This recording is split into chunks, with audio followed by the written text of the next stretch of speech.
On démarre ce bulletin d'information avec cette triste nouvelle. L'armée sénégalaise en deuil avec le décès du colonel Fallou Wade qui a longtemps dirigé la musique principale des forces armées sénégalaises. Il est décédé donc ce mercredi à Dakar à l'âge de 74 ans. La levée du corps est prévue ce mercredi à 10 h à la cité Soprim. Les pupus de la nation victimes du naufrage du bateau le Joola ne veulent plus dépendre de l'État. 18 ans après cette catastrophe maritime, ils ont décidé de s'organiser en mettant en place des GIE. C'est ainsi qu'ils ont organisé une session de formation en montage et gestion de projet. Les explications de leur porte-parole avec Boubacar Diassi. Oui, effectivement, ce qu'on a compris. Actuellement, la majorité des orphelins sont majeurs. Donc, l'orphelin qui est en quelque sorte, le plus jeune, on peut dire, il a 17 ans.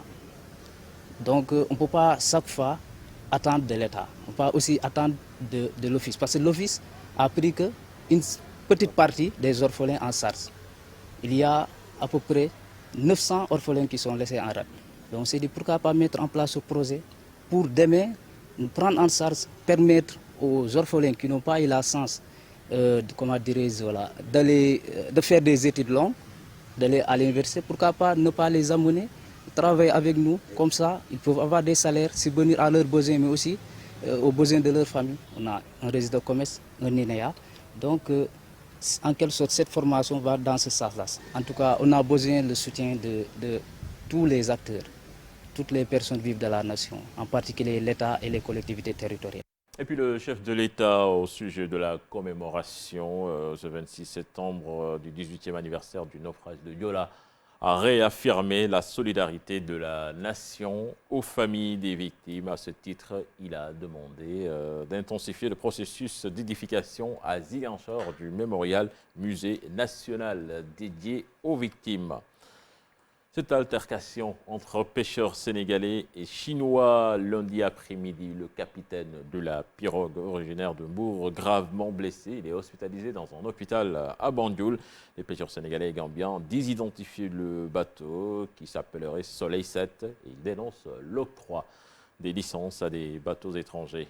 Les explications d'Abdourahmane Diallo et Mamadou Gueye. Une altercation entre pêcheurs sénégalais et pêcheurs chinois en pleine mer.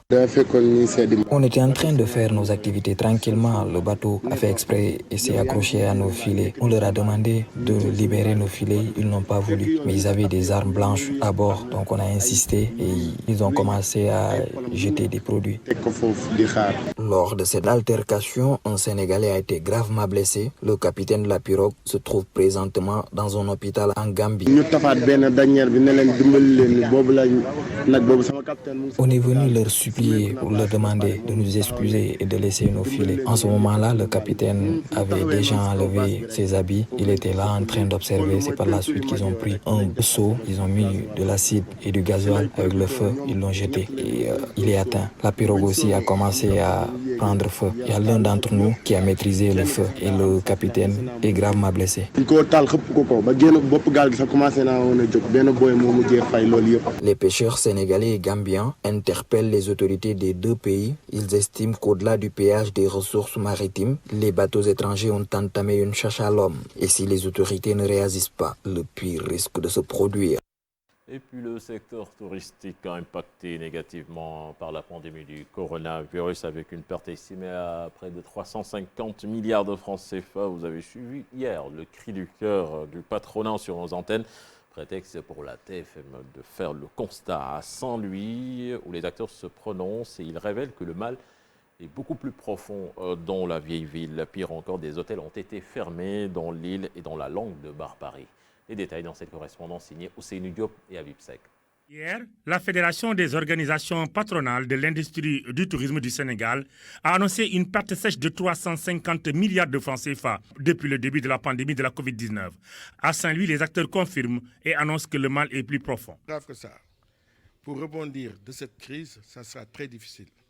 On a eu à surmonter des crises, mais ça c'est une crise. C'est comme disait le président quand il dit que c'est la troisième guerre. Le secteur tourisme bat de l'aile et je dirais même KO en fait. Donc, comme je l'ai dit tantôt, le secteur est un secteur qui est transversal, donc il étend ses tentacules vers tous les autres domaines.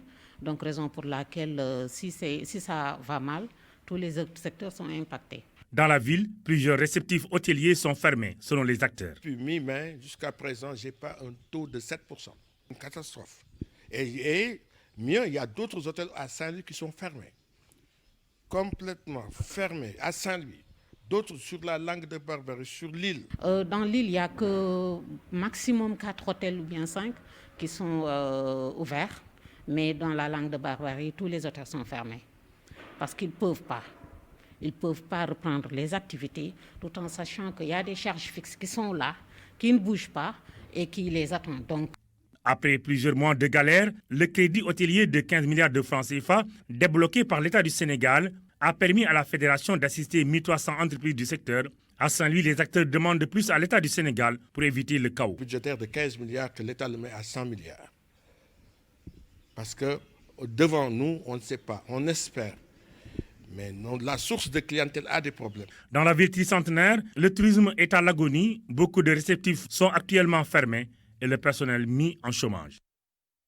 Et puis c'est un litige foncier qui date de plus d'une décennie. Les habitants de la cité Comico seraient aujourd'hui menacés de déguerpissement par des hauts gradés de l'armée. Le collectif des habitants crie au secours en dossier devant la justice et il en appelle à l'arbitrage du chef de l'État. On voit cela dans cet élément signé Aminata Baresso et Tierno Laurent Mendy. C'est un contentieux qui date de plusieurs années, 12 ans déjà, un litige foncier entre la Comico et des résidents de la cité Thermosud. Nous sommes des militaires,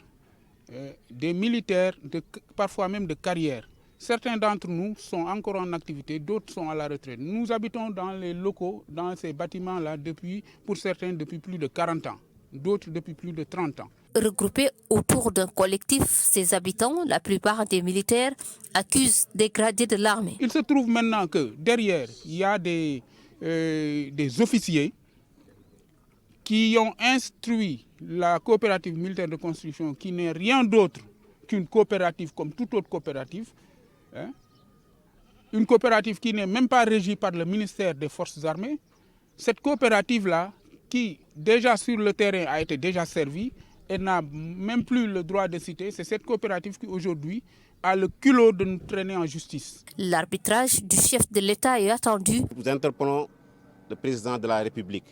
Nous voulons qu'il fasse la même chose qu'il a fait pour nos parents habitant à la douane, météo, police, qu'il nous octroie nos papiers. Le dossier pendant devant la justice. Les habitants de Thermosud veulent être édifiés. Pour les habitants de la cité Thermosud, il n'est pas question de quitter ces lieux, des lieux qu'ils ont occupés des années durant.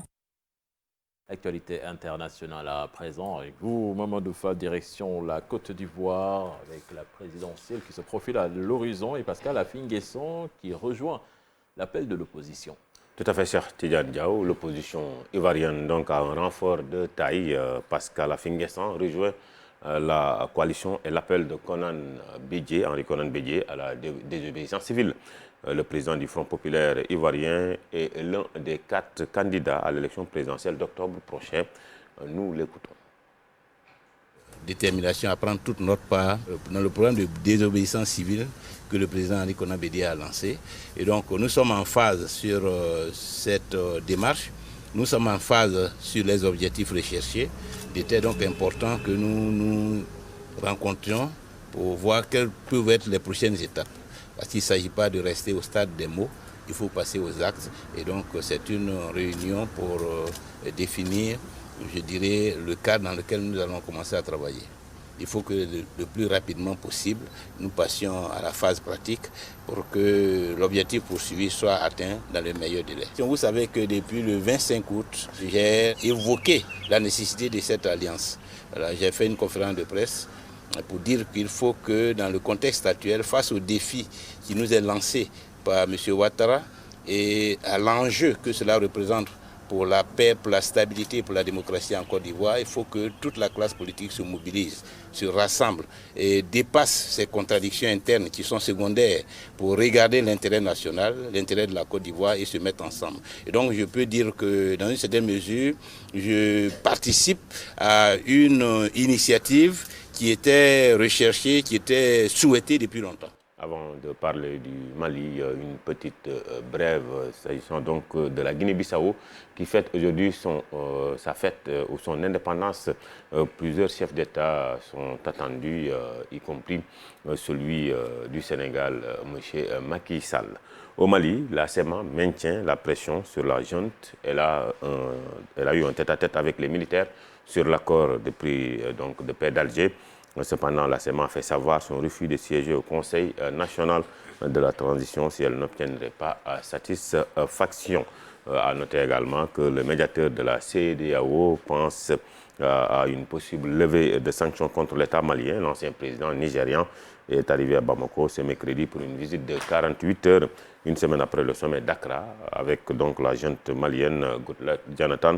Vient de voir si les conditions sont réunies pour lever les sanctions imposées par la CEDEAO au lendemain du coup d'État du 18 août.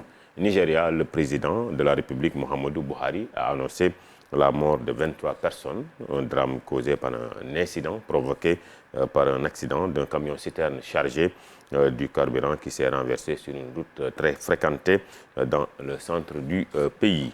Le Soudan ne veut pas figurer sur la liste américaine des États soutenant le terrorisme, mais selon la presse américaine et émiratie, Washington souhaite que le Soudan suive les Émiratis arabes unis et normalise ses relations avec l'État hébreu. Plus de détails avec Maïmouna Ndiaye. L'information est publiée par le site américain Al Monitor. Il s'agit d'une nouvelle condition pour faire sortir le Soudan de la liste des pays soutenant le terrorisme. D'ailleurs, le secrétaire d'État américain Mike Pompeo veut pousser les discussions avec son homologue israélien. La délégation soudanaise a longtemps échangé sur la question avec les émissaires américains. Washington annonce à cet effet une aide économique de 5 milliards de dollars à Khartoum. Reste à savoir si cette offre sera exécutée. Il y a quelques semaines, cette normalisation était soutenue lors d'une tournée au Moyen-Orient. Mais il a été avancé qu'un gouvernement de transition n'a aucune prérogative pour prendre une telle décision. Maïmouna, merci. Le président de la République démocratique du Congo, Félix Tshisekedi, a clos mardi la première journée des discours de l'Assemblée générale de l'ONU. Il est revenu sur la gestion domestique de la pandémie avant d'évoquer la mission onusienne stationnée dans son pays et en cours de transformation. Tshisekedi a également plaidé une annulation pure et simple de la dette des pays en développement face à la crise économique qui a suivi la crise sanitaire. C'est tout pour cette page internationale, Cheikh Tidiane Diaw. Merci à vous, Mamadou Fall. Fatih, c'était là la première tasse actu de ce matin. Merci beaucoup, Cheikh Tidiane et Mamadou Fall, pour cette première tasse actu bien servie, bien digeste. Tout de suite, la revue des titres avec Mortala Gaye.